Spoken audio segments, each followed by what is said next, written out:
Gabrielle Randall, beautiful name there, hit me up and said, have you seen these FSU fans yesterday? And they're saying that yesterday proved they should have been in. Well, I did see it. It was brought to my attention several times. People said it to me directly. And so what do we think about this? Well, I don't think much of it at all because I don't think yesterday proved anything.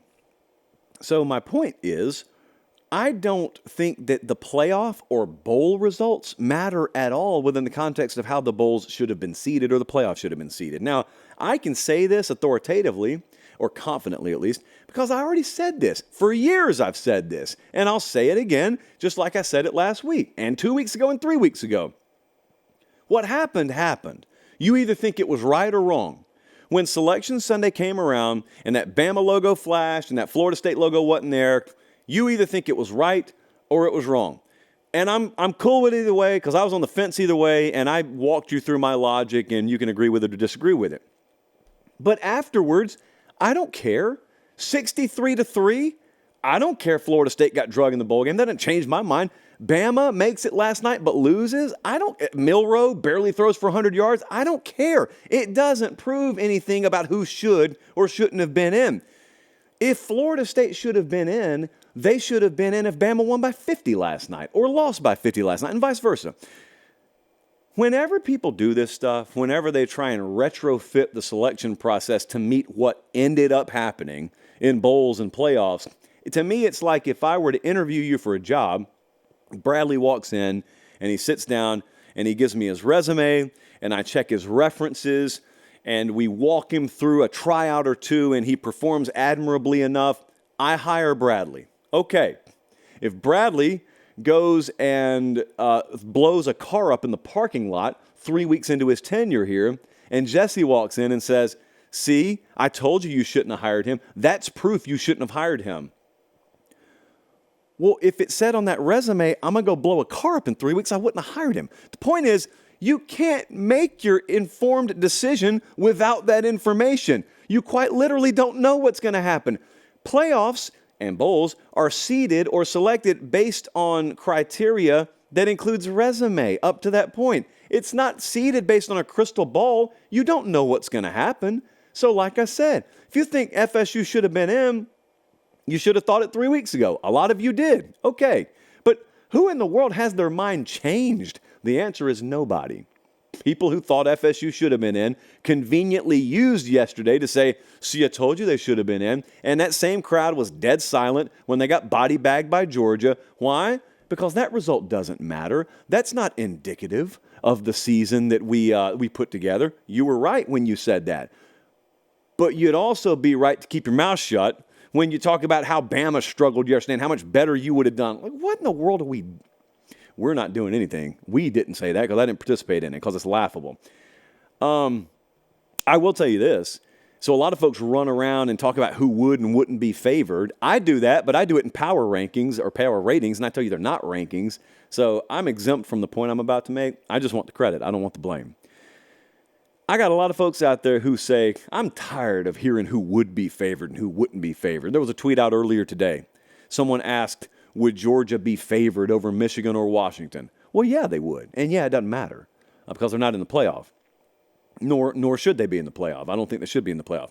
So people are taking that opportunity to say, it's so dumb. At some point, on-field results have to matter. It doesn't matter who would be favored or wouldn't be favored. That's true.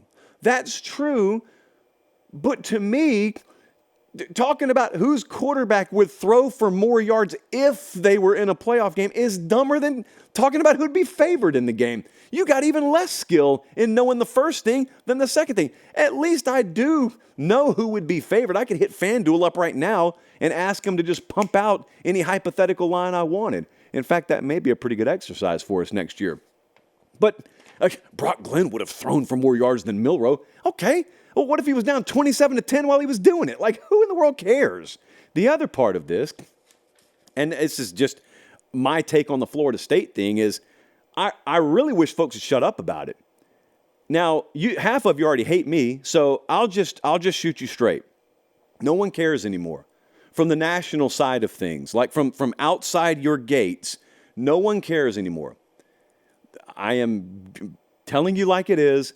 They watched 2 classic games yesterday. That's what most of the public wants. They don't care that they think you got screwed. Even the folks who think you did get screwed enjoyed yesterday, and they were secretly glad you weren't in it because they don't think you would have been competitive. That's reality. Whether you like it or not, that's reality. Now, you can't change what happened. You hate it. You should hate it. I'd hate it if I were you, but you can't change it. You do best to harness this instead of continuing to whine and complain about it online all day, every day, because it just makes you look worse and worse each day. The Florida State brand has an opportunity to harness what just happened the way Central Florida did. Different context, totally. Back in 2017, I think Central Florida did it beautifully.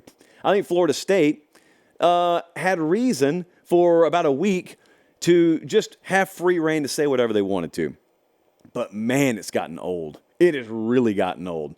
And you're teetering, you may not be there yet, but you're teetering on people kind of looking at you like you're just a little bit soft.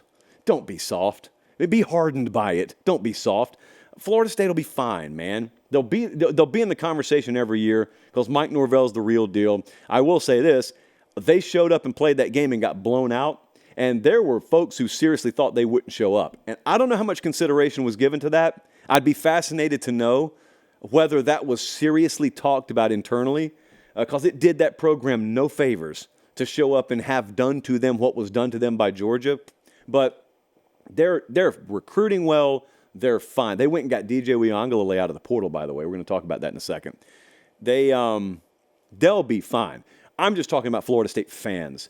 Now, there is another portion of the Florida State fan base who has just sworn off like every college football personality out there, which is cool. The claim is that you must think what you think about Florida State because it is clickbaiting, which is one of the most misunderstood terms in the history of humanity at this point. It's not clickbaiting, man. People just think what they think. I think what I think about Florida State. And I've already explained, and it would take me 5 minutes to do it again. But I will say this.